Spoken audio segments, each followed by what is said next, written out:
Bem-vindos à TV Fla News Oficial. Veja aqui as principais notícias do Clube de Regatas do Flamengo. Inscreva-se no canal e deixe seu like, e vamos às notícias. Globo Esporte, oferecimento betnacional.com.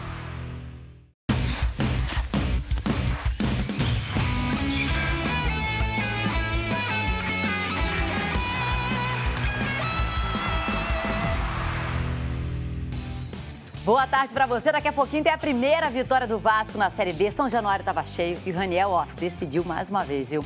Tem também as notícias do Flamengo, que joga hoje pela Libertadores contra a Universidade Católica. O jogo é lá no Chile. Agora, para começar, a notícia de que Abel Braga não é mais o técnico do Fluminense. A Débora Gares conta os detalhes pra gente. Oi, Carol. Boa tarde para você e para todo mundo. A decisão foi tomada em comum acordo e comunicada aos jogadores no treino desta manhã.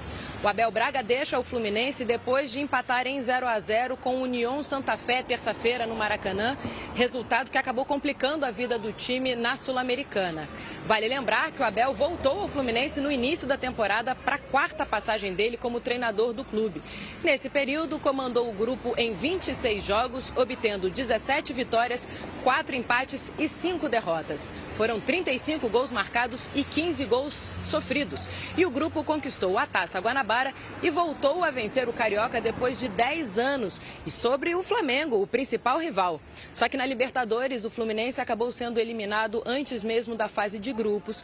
E isso deu início ao desgaste na relação entre a torcida e o treinador. O Abel vinha sendo vaiado nos últimos jogos, inclusive. O grande questionamento do torcedor do Fluminense com relação ao trabalho do Abel era a forma com que as vitórias eram construídas. Mesmo naquele período de invencibilidade, dificilmente o Fluminense convencia o seu torcedor, né? Com 4 pontos somados em 3 rodadas de Campeonato Brasileiro, o Fluminense volta a campo nesse domingo para enfrentar o Curitiba fora de casa. É o interino Marcão quem vai comandar o grupo nesse desafio. Essas são as informações por aqui. Um abraço a todos. Obrigada, Débora. Olha só, lá no nosso site ge.globo tem uma enquete para você dizer quem prefere como novo técnico do Fluminense. Por enquanto, quem está liderando é o Cuca. Ele é um dos destaques do Botafogo na temporada. Seguro na defesa. Tentou passar pela marcação do Daniel Borges, não deu. E dando assistências. O Daniel Borges é o maior garçom do Botafogo no ano, com 7 passes para gol. Tudo isso com uma mudança de posição nos últimos 3 jogos. Lateral direito de origem, o Daniel Borges começou o ano na reserva e virou titular depois que o Rafael se machucou. Mas desde a chegada do argentino Renzo Saravia, ele passou a jogar na lateral esquerda. Uma aposta do Luiz Castro que tem dado certo. Ele é um trabalhador, trabalha muito assim como toda a equipa. E eu gosto de sentir a felicidade deles quando eles se empenham.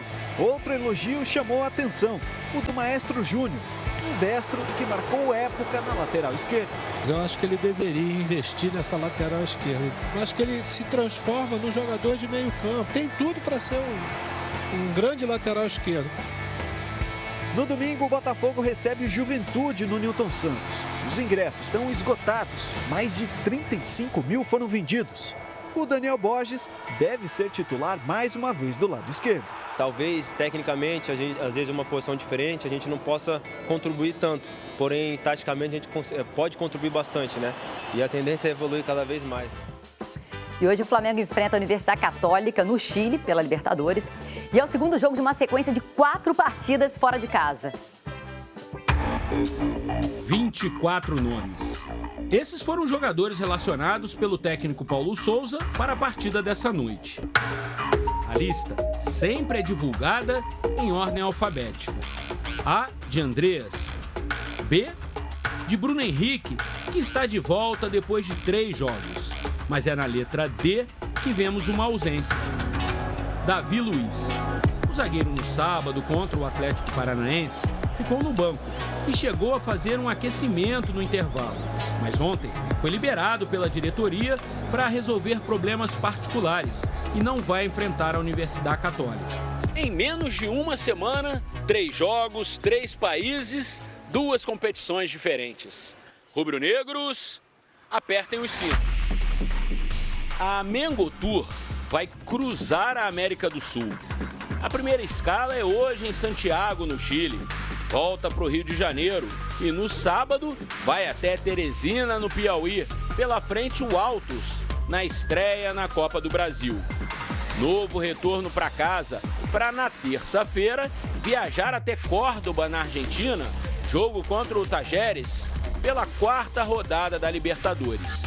Ao todo, serão percorridos cerca de 16 mil quilômetros e quase 24 horas, um dia inteiro dentro dos aviões. Nenhum outro clube da Série A vai viajar tanto quanto o Flamengo nesse período. E na excursão rubro-negra, uma certeza: o rodízio entre titulares e reservas será mantido. Sem dúvida, o tempo de recuperação, o número de jogos acumulados, sobretudo em alguns jogadores. Nestas condições, jogadores que têm um passado histórico de lesões pode condicionar o futuro breve e daí tomarmos decisões em alguns deles de não participarem neste mesmo jogo. Nos 3 últimos jogos pelo Brasileirão, uma base foi mantida. Foram 2 boas atuações contra o São Paulo e contra o Palmeiras. E a derrota para o Atlético Paranaense. Na Libertadores, ganhou os 2 jogos. E uma nova vitória praticamente encaminha a classificação. Para o torcedor, o importante é não se perder com tantas partidas, com tantos campeonatos. Já as escalações, é melhor sempre esperar pelas decisões do Paulo Souza.